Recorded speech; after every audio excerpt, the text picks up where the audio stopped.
Hello everybody and welcome to today's video.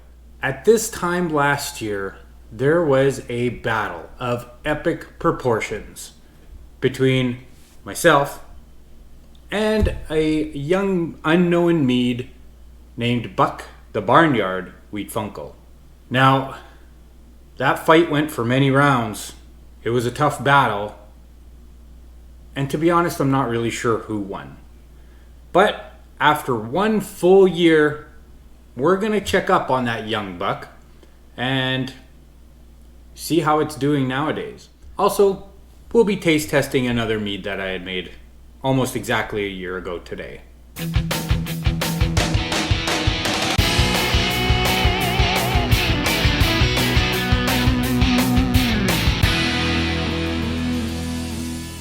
So let's save Buck the Barnyard Wheatfunkle for last. I do have one other mead we're gonna taste, which is my Gingerale Mead. This one was made with ginger syrup, which I actually use for a lot of times when I have colds and stuff. It's kind of like a home remedy type thing. And I decided to try to make a mead out of it, but let's give this a go, because this has been a year now. Almost exactly. This was made December 5th last year. And it came out to 10.24%. I can't remember too much about this, but wow, that smells fantastic. I could smell it as soon as I opened up the bottle. Kind of just filled the air. Yeah, without further ado, let's give it a shot. Very, very clear. And honestly, it smells like ginger ale. I think this one's a hit.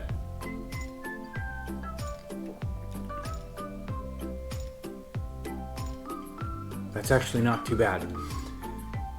Could probably do for a little more sweetness. No, I'm not a huge sweet guy though. It's not dry. Maybe the thing that's throwing me off is because I'm expecting it to be like ginger ale, which is carbonated, and it's not carbonated. So, you know what? Usually with pop and stuff, you drink it cold. So I'm gonna pour a little bit more in this, throw an ice cube in, and try it a little bit chilled. Oh yeah. That is good.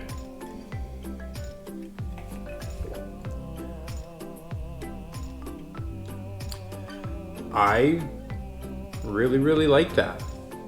Okay, so I guess we'll rate it. And I switched my rating from placing them first, second, third type of thing to rating them on a scale of 1 to 10. 1 being, it's absolutely disgusting, I'll never make it again.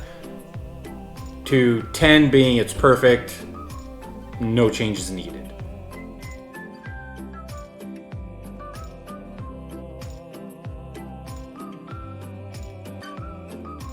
I'm gonna dump these ice cubes, give them my glass of rinse, and then we're gonna check in on that Buck the Barnyard Wheatfunkle. Oh, look at that color. This was made with buckwheat honey. I've tried several different recipes with buckwheat honey, and some of them haven't been bad. And the reason I kind of did this one in a fight type of thing is this buckwheat honey has kind of become my nemesis, because I want to make it good. It's unique, I'll give it that. I don't mind the taste of the buckwheat honey, and yes, I know there's supposedly 2 different kinds of buckwheat honey. I've always had this stuff and it's always tasted rustic to me, which isn't necessarily a bad thing. I found with age it's gotten a lot better. But yeah, it wasn't too bad with the goblin snot. That had like lime in it and Saskatoon berries. This one though was made with a bunch of herbs, if I remember correctly. But yeah, we might as well just give this one a go. So I'm assuming, with this being buckwheat honey, that it's gonna smell like a urinal cake. It almost always does. Maybe with the herbs, It won't. I don't know. Let's give this a go. Actually, okay, there is a little bit of that urinal cake smell, but not as bad as I thought it would be. So maybe those herbs, I find when you're brewing with herbs, you're not gonna really notice anything about them until about 6 months down the road, before those herbs really start to come out. I kind of discovered this with my Witch's Brew mead. It's a cranberry herbal mead, and when it's young, you can really taste those cranberries, crazy amount, but none of the herbs, and there's a lot of herbs in there. There's even like pine needles and stuff. But around that 6 month mark, you could really tell there was a huge difference, and the herbs really started to pull through. So maybe now that this has been sitting for a year, those herbs have really come out and kind of help accentuate the buckwheat honey. So yeah, it's not so bad. Nope. Unfortunately, that is a lot of buckwheat flavor. I can really taste the thyme.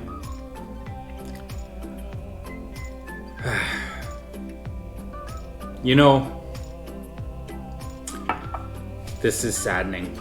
I really set out to battle it out with this buckwheat honey, determined to win.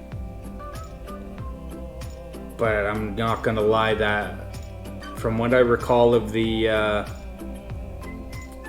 Goblin Snot mead, that's better than this one. Maybe I didn't put enough herbs into it, or honestly, maybe the herbs are just accentuating that rustic taste to it.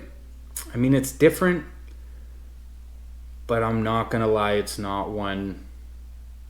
Man, this is disappointing. I'm very disappointed in this.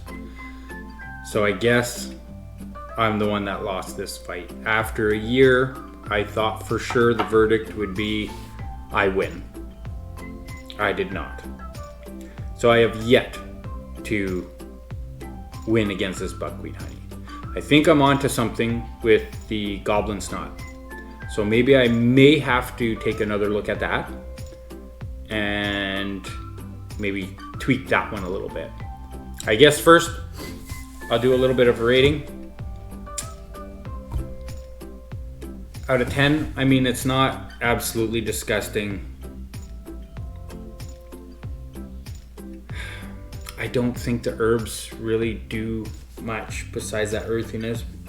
Maybe other people would like the earthiness, but for me, it's a no-go.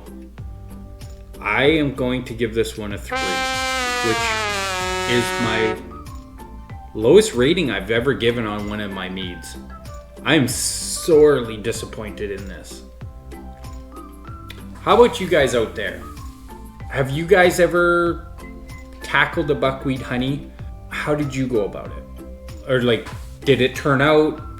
You know what? Just let me know down in the comments below. I want to kind of hear your thoughts on buckwheat honey, and if you've ever done some sort of take on it, or what you think I should do to try to conquer this type of honey, because it is very powerful flavor. Definitely let me know down in the comments below. I am very interested in this. I do want to take another crack at this damn honey. Like I said, it's kind of become my nemesis. But I don't know what else to say other than thank you for joining me today. I hope you have a fantastic day. Happy brewing, and cheers, my friends.